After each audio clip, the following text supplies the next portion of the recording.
Buenos días. Nuevamente vamos ahora sí a continuar con la clase de costos y presupuestos. En esta ocasión voy a poner como ejemplo un proyecto. Es una casetita, pero para poder identificar en una cuantificación cada uno de los símbolos. Lo vamos a ver ahorita de una forma muy rápida. Este tema de cuantificación se vio en un cuatrimestre anterior. Pero aún así, si hay dudas, pueden estar en contacto conmigo a través de la plataforma Classroom o correo electrónico. En esta en este proyecto de cuantificación, como les mencioné, cuando hacemos un catálogo tiene que ser a líneas de proyecto. ¿Cuánto mide una ventana? ¿Cuánto mide las dimensiones de esta caseta? Esta es una caseta que se hizo para Comisión Nacional del Agua, está muy chiquita. Si vemos las dimensiones, es como un cuartito, entonces nos va a ayudar mucho para el ejemplo que nosotros queremos. En esta ocasión, cada uno de los triángulos, cuadrados o círculos nos va a representar el tipo de acabado. Este es un plano de acabados. Y como les mencioné, las dimensiones que tenemos nosotros que tomar son las líneas de proyecto. Este es un corte por fachada en el cual nos va a decir las alturas, hasta dónde va a llegar mi trave, mi losa, cuál es el nivel tope de la losa, cuáles las secciones que tengo que tener dentro de mi construcción. Y como les mencioné, la simbología que viene dentro de la simbología que viene en la casetita. En esta ocasión lo vamos a ver aquí. Cuando veamos un triángulo pegadito al muro, nos va a dar el muro, y dependiendo del número que se encuentre dentro del muro va a ser el tipo de acabado que le vamos a poner. En este caso, si en el triangulito que aparece aquí tuviera el número 1, quiere decir que le vamos a aplicar pintura al muro. Si tiene el número 2, va a ir azulejo. Si tiene el número 3, es pintura. Tratándose de los pisos, vamos a tener la simbología de un cuadradito. Uno para firmes de concreto con acabado pulido, no tiene otro acabado más que es el puro cemento. Si es el 2 es una loseta, si es el 3 es piso antiderrapante. Para plafones se está manejando el circulito. De hecho, esta simbología, el proyectista es el que va definiendo la simbología. Por eso es muy importante que veamos las características del tipo de pintura, qué proporción va a ir, porque estos datos complementan nuestro catálogo de conceptos, y de acuerdo a la descripción que maneje esta tabla es como vamos a desarrollar el precio unitario. Pero previo a realizar el precio unitario tenemos que describir bien. Por ejemplo, ahorita en los soclos, este es un soclo de 10 por 33.6 centímetros. Estos soclos normalmente ya son de línea. En este caso ya hasta me dan la marca, que es la marca Santa Julia. Pero yo al proveedor le tengo que pedir la ficha técnica para que yo constatar y demostrar que lo que viene en mi descripción de catálogo tiene que ser exactamente lo que me está indicando el proyecto. Cuando estemos encontrando un rombo dentro del proyecto y un número, por ejemplo P1 es una puerta de madera, P2 es una puerta de herrería, P3 es una puerta de herrería con otras características, un círculo con una diagonal y una C indica tipo de cancelería. Entonces vamos a ver algunos ejemplos de datos que puede tener nuestro proyecto arquitectónico, que a su vez lo vamos a tener que llevar a nuestra tabla de cuantificación. En este caso, en esta tabla de cuantificación vamos a poner la clave del concepto que estamos trabajando, la localización, y para la localización vamos a tener que manejar los ejes. Por eso en un proyecto, y nosotros ya como ingenieros tenemos que saber poder leer el proyecto, los ejes. En este caso, para la parte vertical se están utilizando las letras, para la parte horizontal estamos utilizando los números. Si yo quiero identificar este muro, puedo decir eje 1 del tramo A al B, y esos datos los tengo yo que colocar en mi hoja generadora. En esta hoja generadora se van a calcular las volumetrías, y yo puedo plasmar, quitar de allá del proyecto ese croquis y plasmarlo aquí, y de aquí empiezo yo a manejar la localización, si es planta baja, planta alta, y la longitud, qué longitud tiene. Además de ubicar el nivel al cual me voy a encontrar, necesito yo localizarlo por el eje 1 diagonal A-B, que me va a decir que en el eje 1, en el tramo A y B, tengo yo una longitud, y lo vamos a ir combinando, una longitud en el eje 1 de 2 metros, que es 1,60 más 40, estamos hablando a ejes de 2 metros. Entonces, para eso nos va a servir que sepamos leer bien el proyecto. Entonces, vamos con el ejemplo de la simbología.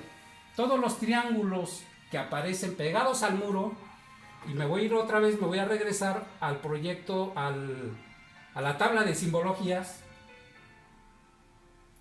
¿Qué quiere decir entonces? Que es para muros, el triángulo que está pegado a... Ahora sí que el triángulo que está pegado al muro es una simbología para las paredes. Entonces, cuando yo me regreso yo al proyecto y quiero ver qué número tengo, en dónde va pintura y en dónde va azulejo, me voy yo a mi planta, y a la planta arquitectónica en un baño me está diciendo que el número 2, yo tengo azulejo en estas 4 paredes del baño, pero en la recámara me está apareciendo el número 1. Quiere decir que voy a tener que leer perfectamente bien mi proyecto, combinándolo con la simbología y además con el corte por fachada, en el cual me dice que en el baño tengo que ponerle azulejo en los muros de acuerdo a esta simbología, pero en la parte de la recámara le tengo que poner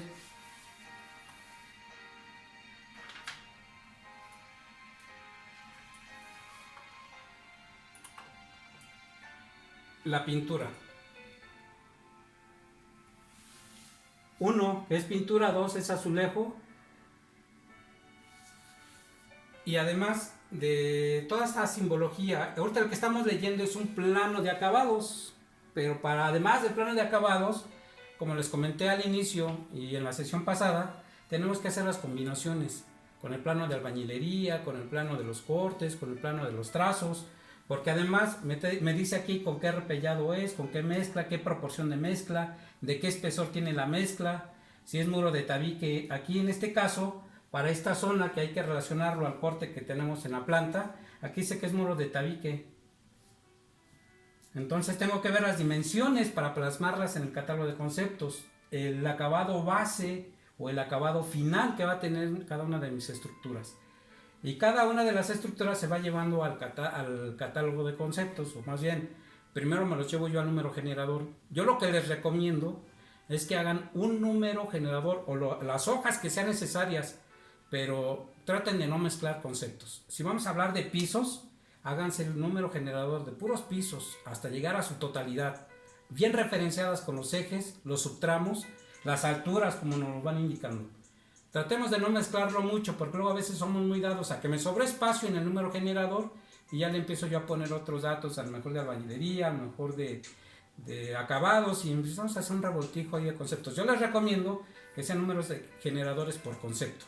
Por eso es que en nuestro catálogo lo más importante es tener el catálogo de conceptos. Bueno, con esta explicación breve de lectura del proyecto, podemos tener nosotros tablas que complementen las características como las notas generales, la simbología, las alturas, los cortes, el diseño de las cocinetas, si van a ser precoladas en sitio, van a ser compradas. Todas esas características de lectura del plano tenemos que tenerlas muy claro para poderle avanzar. Una vez que tengamos nosotros ya desarrollado nuestros números generadores y nuestros catálogos de conceptos, si no tenemos un catálogo de conceptos que nos den las características y las descripciones del trabajo, y a nosotros nos toca como ingenieros hacer un catálogo de conceptos, les recomiendo primero hacer un listado muy general, muy rápido de los conceptos que vamos a trabajar, separándolos claramente como partidas o subpartidas. Estamos hablando de preliminares, de cimentación, pero no es lo correcto dejar unas descripciones muy cortas. Yo aquí le pongo trazo y nivelación del terreno, en donde a lo mejor es en una loma, a lo mejor es las alturas, a lo mejor no corresponden. Si yo voy a poner una plantilla de concreto, ¿en dónde la voy a poner? ¿En planta baja, planta alta, segundo nivel, tercer nivel? Esto nada más nos sirve como una guía para saber identificar las descripciones de conceptos, pero no tanto para dejarlo así de esa manera, porque el costo o el precio unitario nos va a ir variando. Tenemos que tener mucho cuidado cuando tengamos nosotros los alcances. Y como les mencioné, para tener nosotros claramente esta es una estructura de catálogo de conceptos para llegar al presupuesto, donde vamos a tener un código, una descripción detallada, una unidad de acuerdo a la descripción, que la unidad nosotros la podemos definir una cantidad con el número generador, que es la cantidad que se va a pagar, el precio unitario que se va a analizar y un importe. Estas mismas tablas yo se las voy a subir para que lo podamos leer. Esto fue parte de nuestro examen diagnóstico, donde tenemos nosotros, como les comenté, la clave de identificación. Pero para poder tener nosotros una clave de identificación, tengo aquí un ejemplo de un catálogo de conceptos donde dice preliminares, trazo y nivelación, excavaciones. Porque podemos tener nosotros excavaciones de 0 a 2, de 2 a 4, de 4 a 6, dependiendo de la profundidad. Entonces es importante que nosotros lo vayamos identificando. Otro ejemplo de clave, podemos tener a lo mejor en lugar de tener preliminares 1, 2, 3 y 4, a lo mejor le podemos poner pre-01, pre-02, pre-03, hasta terminar la partida de preliminares, dependiendo de qué conceptos nosotros tenemos que trabajar. Después para cimentación, como otro ejemplo, podemos tener como cimentación 04, cimentación 05, 06, que es un consecutivo de conceptos. Después podemos tener nosotros estructura metálica, y lo mismo, podemos manejar estructura metálica 01, 02, 03, iniciar ya sea que se inicie con una numeración después de la partida, o hagamos un número consecutivo, que es lo recomendable para también tener un récord de saber cuántos conceptos contiene nuestro catálogo de conceptos. Una vez que tengamos nosotros ya las subpartidas y partidas, primero como catálogo, esas subpartidas las vamos a llevar a un resumen, en el cual podemos ya tener preliminares, cuánto nos va a valer, cimentaciones, estructuras, albañilería, acabados, dependiendo de todo nuestro listado de catálogo de conceptos. Lo más importante, como les comenté, es la descripción de los catálogos. Entonces, ahorita ya en esta ocasión, como ya la segunda clase, yo platicando con el profesor Urbina, me comentó que él en el cuatrimestre pasado de cuantificación desarrollaron un catálogo de conceptos, lo cual yo les voy a pedir que me envíen o que suban a la plataforma cada uno su catálogo de conceptos del proyecto que desarrollaron. Esa actividad ya no es más que subirla. Y de esa actividad necesito que me hagan tres listados de insumos, en el cual en la siguiente sesión les voy a explicar qué es el insumo para que nosotros lo podamos desarrollar. Entonces, de momento, primera actividad, suban su catálogo de conceptos bien identificado con todos sus alcances. Si no tienen los alcances, complementenlo y me lo suben en cuanto lo tengan, que va a ser el día de hoy, 2 días máximo. Yo espero ese catálogo. Muchas gracias.